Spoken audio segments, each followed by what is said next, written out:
우리 다음으로는 오늘 하나님이 우리에게 주신 말씀을 함께 봉독하면 좋겠습니다. 혹시 은우가 봉독해줄 수 있을까? 시우가 해줄까? 시우도 힘들겠어? 그러면 우리 다 같이 출애굽기 40장 34절에서 38절 말씀 다 같이 봉독하겠습니다. 그때 구름이 회막을 덮고 주님의 영광이 성막에 가득 찼다.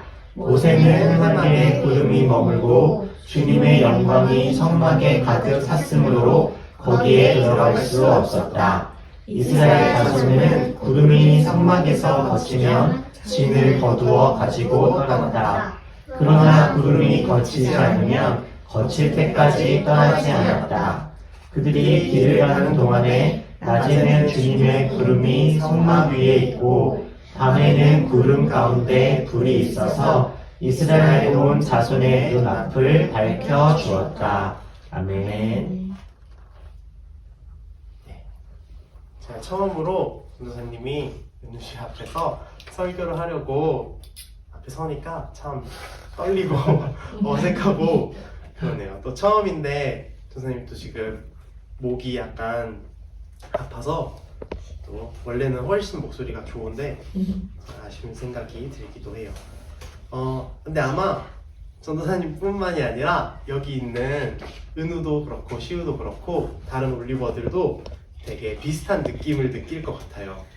어색한 느낌이요. 근데 사실 생각해보면 우리가 사실 그렇게 어색할 것도 없는 상황이지 않나라는 생각도 하게. 처음에는 이 공간이 이렇지 않았어요.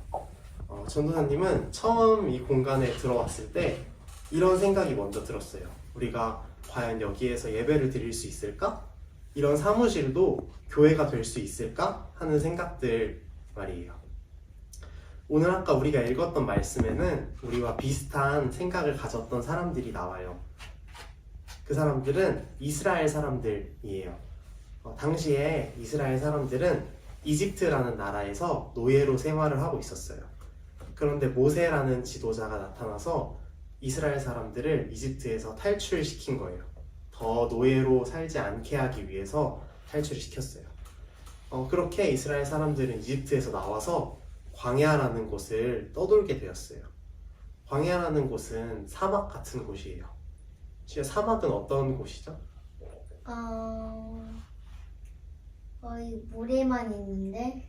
맞아요. 모래만 있어서 풀도 없고 나무도 없고 낮에는 너무 덥고 밤에는 너무 추운 곳이었어요. 그렇게 어려운 환경이었는데 거기에서도 이스라엘 사람들은 하나님을 믿는 사람들이었기 때문에 하나님한테 예배를 드려야 했어요. 그래서 하나님은 이스라엘 사람들한테 한 가지 명령을 내리셨어요. 바로 하나님을 예배할 수 있는 회막을 만들라는 명령이었어요. 이 회막은 요즘 말로 하면 뭘 것 같아요? 성막. 성막? 맞아, 성막도 맞아요. 성막을 또 요즘 말로 바꾸면? 교회? 맞아요, 교회예요. 물론 이게 완벽히 교회랑 똑같다고 볼 수는 없지만 교회라는 말이 예수님이 오시기 전까지는 없었기 때문에 당시의 회막은 또 성막은 요즘의 교회로 생각하면 될 것 같아요. 이 회막이라는 거는 이렇게 생겼어요.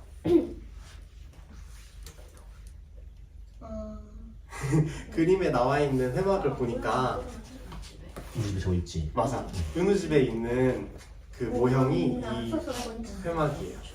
근데 옆에 사람의 크기를 보니까 회막의 크기가 어때 보여요? 커요? 맞아요. 회막의 크기는 엄청 커요. 작지가 않아요. 그런데 아까 말했던 것처럼 이스라엘 사람들은 광야를 떠돌고 있는 시기였어요. 그래서 이스라엘 사람들은 조금 이동할 때마다 이 큰 회막을 분해하고 다시 조립하고 그 과정을 계속 반복했어요. 아마 이스라엘 사람들도 그 회막을 분해하고 조립하면서 되게 어색했을 거예요. 이 광야 한복판이 과연 교회가 될 수 있을까? 또 이렇게 천막으로 둘러싸여진 어려운 상황에서 우리가 하나님을 찬양할 수 있을까?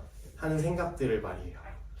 이렇게 이스라엘 사람들이 회막을 지으면서 하는 예배 드렸던 이야기를 들으니까 생각나는 교회가 있나요? 전도사님은 이 모습을 보면서 우리 올리브 교회 생각이 났어요. 우리도 오늘 예배가 끝나면 다시 커튼을 떼고 또 은우시우가 앉아있는 의자를 접고 또 다음 주에 다시 의자를 펴고 커튼을 달고 해야 되는 상황이니까요. 사실 우리도 이 사무실에서 예배를 드리는 게 너무 어색하고 여기가 정말 교회가 맞아? 이런 생각들을 하잖아요. 이스라엘 사람들처럼. 그런데 이스라엘 사람들은 본인들이 어색했을지 몰라도 전도사님이 볼 때 이스라엘 사람들의 이 회막은 교회라고 볼 수 있을 것 같아요. 그럼 우리는 이스라엘 사람들이 만들었던 회막이 어떻게 교회가 될 수 있었는지, 그럼 또 우리 이 사무실은 어떻게 교회가 될 수 있을지 함께 배워보도록 할 거예요. 먼저 문제 하나를 내볼게요. 교회는 무슨 뜻일까요? 은우야, 교회는 무슨 뜻일까요? 몰라요. 모르겠어요? 시우는 알아요? 시우도 모르겠어요? 교회를 그래서 전도사님이 사전에 검색해봤어요. 사전에 검색해보니까 교회는 예수 그리스도를 주로 고백하고 따르는 신자들의 공동체 또는 그 장소라고 나와요. 물론 장소라고도 나와 있지만 앞에 나오고 더 중요한 거는 공동체예요.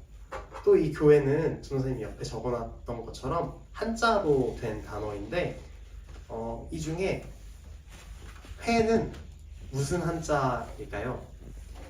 물고기 어떻게 하면? 물고기처럼 생겼어요? 그냥 생으로 잘라가지고 먹는 회. 그런 것도 회. 있지만 교회 할 때 회는 모이다라는 뜻을 가지고 있는 한자예요. 그럼 결국엔 교회는 장소이기도 하지만 더 핵심적으로는 모임 그 자체를 말하는 거예요. 그럼 이 교회를 처음 말했던 사람은 누구일까요? 한 선생님 누구일까요?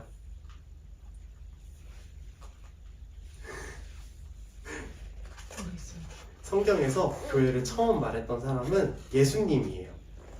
그런데 예수님이 말했던 교회도 장소를 말하는 것이 아니라 이 모임을 말씀하신 거였어요. 사람들이 이렇게 모여있는 그 자체를 예수님은 교회라고 하신 거예요. 그럼 우리가 여기 이렇게 모여있는 것도 교회가 될 수 있는 거죠. 그런데 사람들이 모여있다고 해서 다 교회는 아니죠. 그럼 우리는 어떤 모임이 교회가 될 수 있는지 한번 살펴보도록 할게요. 오늘 읽었던 말씀 중에 34절과 35절을 다시 한번 읽어보면 좋겠어요. 강훈 선생님이 한번 읽어주실까요? 그때 구름이 회막을 덮고 주님의 영광이 성막에 가득 찼다. 모세는 회막에 구름이 머물고 주님의 영광이 성막에 가득 찼으므로 거기에 들어갈 수 없었다. 네, 감사합니다. 회막에 구름이 머물고 주님의 영광이 성막에 가득 찼다고 나와 있어요. 이 말은 회막 안에 하나님이 계셨다는 거예요. 그러면 이 말은 결국엔 하나님이 계신 모임이 교회라고 볼 수 있는 거예요. 그럼 시우야, 하나님은 지금 어디 계실까요? 모르겠어요? 정말 안 말할래요? 은혜야, 하나님 어디 계시나요? 하모야. 하늘나라. 무지개다리 우리- 너무. 우리 찬양 중에 그런 찬양이 있어요. 그 어디나 하늘나라. 그러니까 하나님은 어디에나 계세요. 우리 방금 읽은 말씀에는 하나님이 회막에만 머무는 것처럼 보일 수도 있지만 하나님은 어디에나 계세요. 우리가 원하면 언제든지 하나님한테 기도할 수 있고 하나님을 예배할 수 있어요. 그렇다면 우리는 꼭 정해진 곳, 또 교회 건물이 아니라 어디든지 교회가 될 수 있는 거예요. 그럼 다음으로 36절, 37절을 은우가 한 번 더 읽어줄 수 있을까요? 34절에서 35절이요. 36절, 37절. 이스라엘 자손은 구름이 성막에서 그치는 진을 얻어 가지고 떠났다. 그러나 구름이 그치지 않으면 거칠 때까지 떠나지 않았다. 네, 고마워요.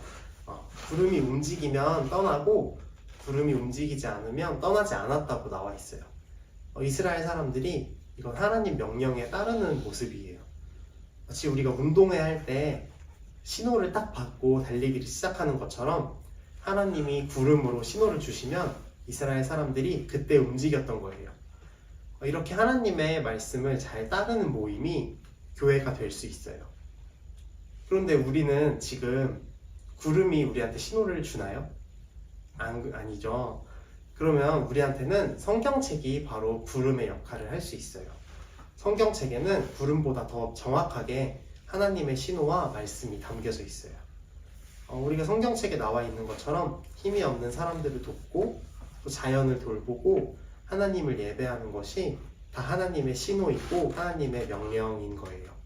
그럼 우리가 이 하나님의 명령들을 잘 지킬 때 우리도 교회가 될 수 있는 거예요. 마지막으로 38절을 전도사님이 읽어볼게요.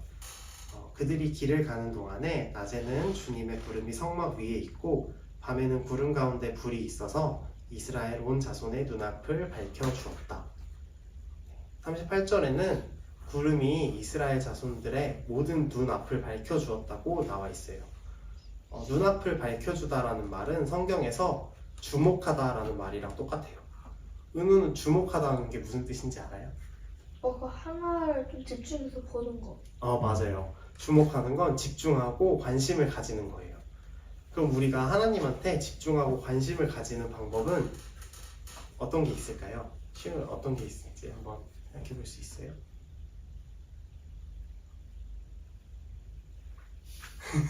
우리가 하나님한테 집중하고 관심을 가지는 건 예배를 드리는 거예요. 그냥 이렇게 쓱 하고 훑어보는 게 아니라 하나님을 뚫어지게 바라보고 집중하는 것이 바로 하나님을 예배하는 거예요. 그리고 그렇게 우리가 하나님께 집중하고 예배하는 사람들이 모여 있을 때 그 모임은 교회가 될 수 있어요. 지금까지 전도사님이 말한 걸 정리해보자면 교회는 어떤 건물이 아니라 모임이에요. 그런데 어떤 모임이냐면 그 모임 안에 하나님이 계시고 또 하나님을 따르는 사람들이 있고 하나님을 예배하는 사람들이 있는 모임이 바로 교회인 거예요. 아까 말했던 회막 그 자체가 교회인 것이 아니라 회막과 또 그 주위로 하나님을 따르고 예배하는 사람들이 모였기 때문에 교회가 될 수 있는 거예요. 그렇다면 이 사무실도 교회가 될 수 있어요. 하나님이 계시고 또 은우, 시우, 선생님들이 이렇게 함께 있으니까 교회가 될 수 있는 거예요. 이스라엘 사람들이 어제까지 광야였던 곳을 회막으로 만들고 또 방금까지 회막이었던 곳을 다시 광야로 돌려보내면서 그렇게 살았어요. 또 우리도 하나님을 따르는 마음과 또 예배하고 싶은 마음이 있다면 언제든지 교회가 될 수 있는 거예요. 여기도 그저께까지는 사무실이었지만 여기서 우리가 모임을 가짐으로써 이곳은 교회가 되는 거예요. 그러면 이렇게 물어볼 수도 있어요. 그럼 우리는 계속 앞으로 평생 이 사무실에서 예배해야 되나요? 근데 또 그건 그렇지 않아요. 이스라엘 사람들이 회막을 계속 옮겨 다니면서 예배했던 이유는 결국 이집트라는 나라를 떠나서 하나님이 말씀하신 가나안이라는 땅으로 이사하기 위해서였어요. 아까 말했던 것처럼 또 건물이 있고 옮겨 다니지 않아야만 교회인 것은 아니지만 사람들한테 공간은 되게 중요한 거예요. 우리한테는 또 안정적이고 또 우리 올리브 교회에 맞는 또 올챙이 예배에 맞는 공간이 필요해요. 왜냐면 우리가 하나님을 예배하는 일에 도움이 되고 한 곳에서 오래 머물러 있으면 그 주변에 있는 다른 사람들을 또 도와줄 수 있기 때문에 그래요. 은우랑 시우한테 엄마 아빠가 있으면 그 자체로 가족이 되는 것이지만 또 함께 지낼 공간과 집은 꼭 필요하잖아요. 그것처럼 우리 올리브 교회한테도 공간으로서의 예배당이 필요해요. 그래서 우리는 어디나 또 언제든 교회가 될 수 있다는 것을 기억하고 열심히 예배하지만 또 그 와중에 우리에게 필요한 예배당을 함께 꿈꿨으면 좋겠어요. 우리가 꿈꾸는 그 교회 안에, 그 예배당 안에 어떤 것이 있고 그 건물이 어디에 있어야 우리가 하나님을 따르고 하나님의 말씀을 잘 따르는데 도움이 될지 각자만의 예배당을 한번 상상해보면 좋겠어요. 마지막으로 우리 이스라엘 사람들이 광야를 회막으로 바꾸고 하나님을 예배했던 것처럼 이 사무실을 또 교회로 만들어가는 그런 올리브교회 어린이들이 됐으면 좋겠습니다.